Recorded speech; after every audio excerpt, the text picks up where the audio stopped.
degmooyinka Askar iyo Bremen ee duleedka magaalada Oslo ee caasimadda waddanka Norway ayaa lagu soo waramayaa in kulan wadareed aad u baaxad weyn ay isugu yeereen waalidiinta kala duwan ee carruurta iyo dhalinyarada dhigata iskuulada ku yaala degmooyinkan deriska ah ayaa lagu soo waramayaa in ay arrintan ka dhalatay kadib markii ay sii kordheen dhibaatooyinka ka imaanaya mootooyinka korontada ama baaskiilada korontada ku shaqeeya ee ay dhalinyarada iyo carruurta aad u adeegsadaan guud ahaan waddanka Norway. Waxaana lagu soo waramayaa in ay arrintan ku saabsan tahay badqabka carruurta iyo in laga hortago shilalka kala duwan ee ka dhici kara qaybaha kala duwan ee wadooyinka magaalooyinkan ama degmooyinkan. Waxa ayna sheegaysaa madaxa waaxda wadooyinka ama taraafikada ee degmada Bremen,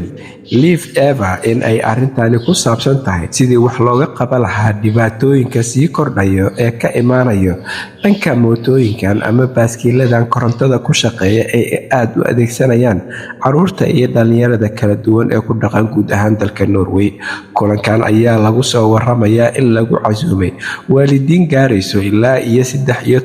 13,700 oo waalid, kuwa oo ay carruurtooda dhigtaan fasalada 6 ilaa iyo 10aad ee degmooyinkan ku hareeraysan magaalada Oslo. Waxaana lagu soo waramayaa kulankan ballaaran ee dhanka dijitaalka iyo aaladda fogaan aragga ka dhici doona inuu qabsoomi doono 23 bishan aynu ku jirno ee Abriil ee 2026, kaasoo waalidiinta looga dhaadhicin doono habka ay ula macaamilayaan carruurtooda marka ay timaado wadashada baaskiiladan ama mootooyinkan elektarooniga ama korontada ku shaqeeyo. Waxa ayna sheegtay Eva, oo ah madaxa taraafikada iyo wadooyinka degmada Bremen, in waalidiintu ay qayb lixaad leh ka qaadan karaan wacyigelinta, waanada iyo weliba kor u qaadista wacyiga carruurtooda marka ay timaado shilalka kala duwan iyo dhacdooyinka dhibaatada u horseedi kara ama soo wajihi kara carruurtooda. Waxayna sheegtay in kulankan uu noqon doono mid miro dhal ah oo ay waalidiinta iyo weliba mas'uuliyiinta kala duwan ee taraafikada iyo kuwa wadooyinka iyo macallimiinta iskuuladaba ay isku weydaarsadaan sidii wax looga qaban lahaa xaaladan soo kordhay ee waxyeelada u geysanaysa carruurta iyo dhalinyarada isticmaala